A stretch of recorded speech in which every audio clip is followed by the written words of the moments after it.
कक्षा 7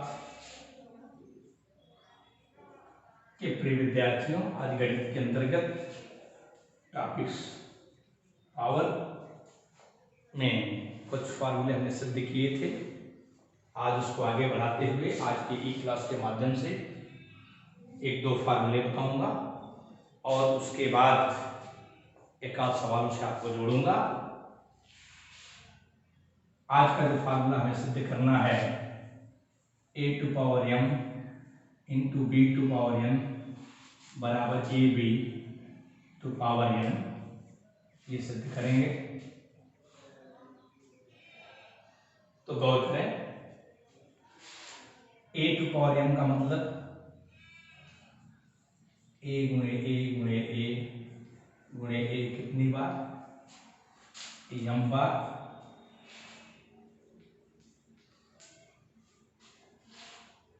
गुणे b to power m b गुणे b गुणे b गुणे b गुणे b कितनी बार, m बार। दोनों चूंकि m बार है, यह भी m बार है, यह भी m बार है। थोड़ा गौर करिए, यदि मैं a का गुणा b में करूं, फिर इस a का गुणा इस b में करूं, तो क्या आ जाएगा ए बी, ये क्या आ जाएगा ए बी, फिर क्या आ जाएगा ए बी। देखिए दो बार किया, फिर चौथी गुणे ए बी, ये कितनी बार होगा, m बार। और घातांक के मूल फार्मूले के हिसाब से आप जानते हैं कि एक ही संख्या का जितनी बार गुणा किया जाता है उसका घातांक उतना ही हो जाता है, अर्थात a into B to power m हो जाएगा। अर्थात आपने फार्मूला सिद्ध किया, a to power m into B to power m बराबर a into B to power m। अब इसको थोड़ा सा उदाहरण से आप समझें कैसे हम करेंगे। कहने का मतलब जो है कि यहां जो हम बात आपको बताना चाहते हैं उसमें आधार भिन्न भिन्न है। ए आधार अलग है, बी आधार अलग है, अर्थात घातांक बराबर है।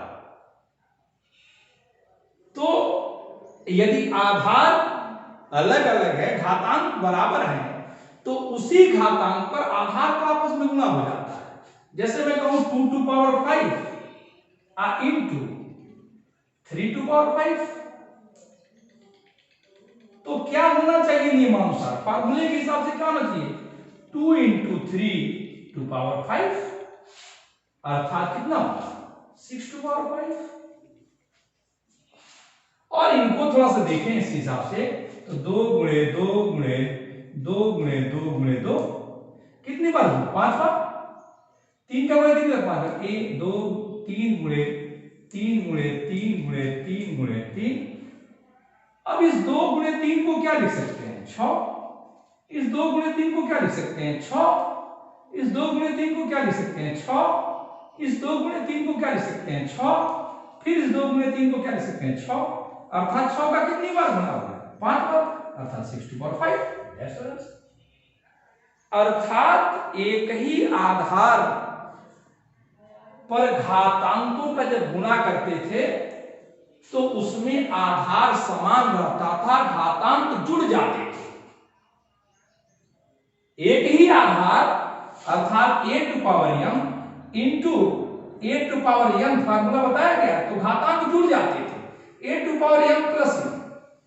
लेकिन जब आधार आपका भिन्न भिन्न है, घातांक समान है, अर्थात a टू पावर m और b टू पावर m है, घातांक समान है, तो अर्थात a into B to power m हो जाएगा। और ठीक इसी प्रकार से दूसरा एक फॉर्मूला जो इससे जोड़ रहा हूं उससे भी आपको सिद्ध करता हूं। दूसरा इसका जो फार्मूला है जिसके अंतर्गत आप सिद्ध करेंगे a टू पावर m बटे b टू पावर m बराबर a by B to power m, अर्थात घातांक समान, आधार भिन्न भिन्न, तो भाग देके उसका घातांक कर दिया।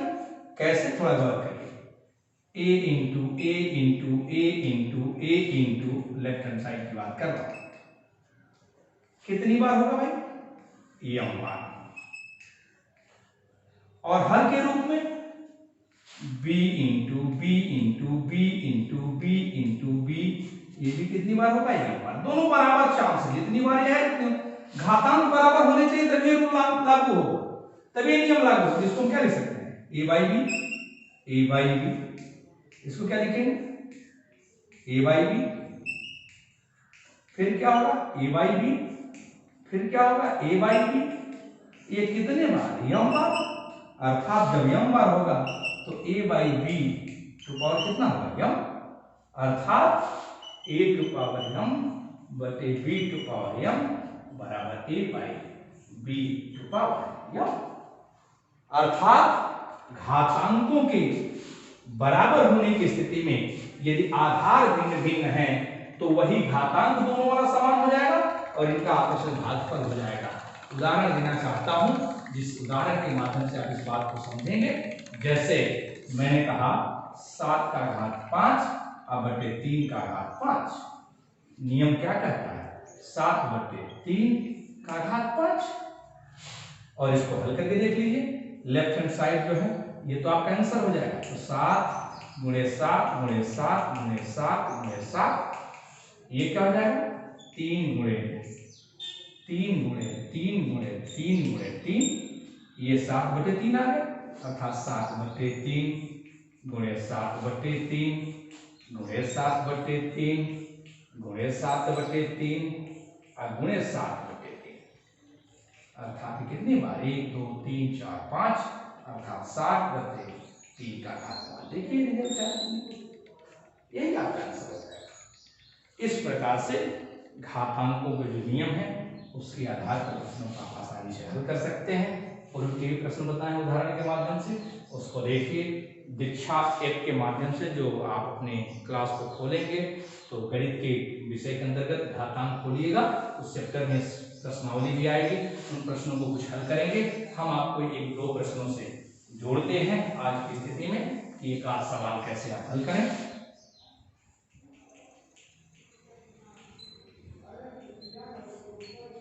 जैसे एक सवाल जोड़ूंगा आपको,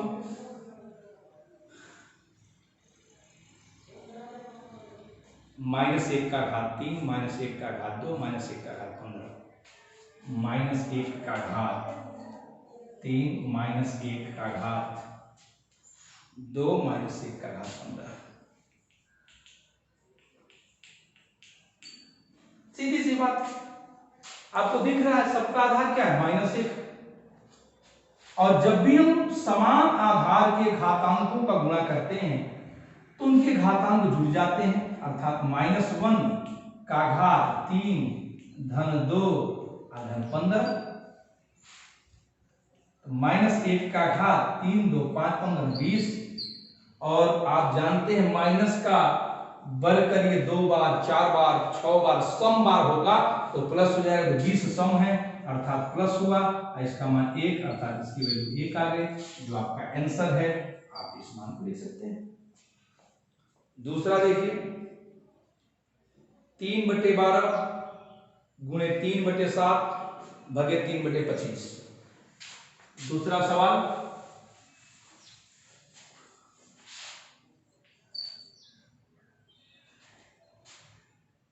तीन का घात 12 3 का घात 7 भगे 3 का घात 25, क्या होगा बताइए। 3 का घात जुट जाएगा 12 धन 7 भगे 3 का घात 25, कितना होगा 3 का घात 12 7 19 बटे कितना होगा 3 का घात 25। देखिए घातांकों के नियमों में बताया गया है m to power n, a to power m और a टू पावर n घट जाता है, यही नहीं घटता, यह भी नहीं किया कि घट सकता है, अर्थात इसको हम ऐसे लिख सकते हैं 1/3 का घात 25 माइनस 19, अर्थात 1/3 का घात 6 और 1/3 का घात 6, यही आपका रिजल्ट हो जाएगा। 3 का 6 बार बढ़े आपका आंसर हो जाएगा।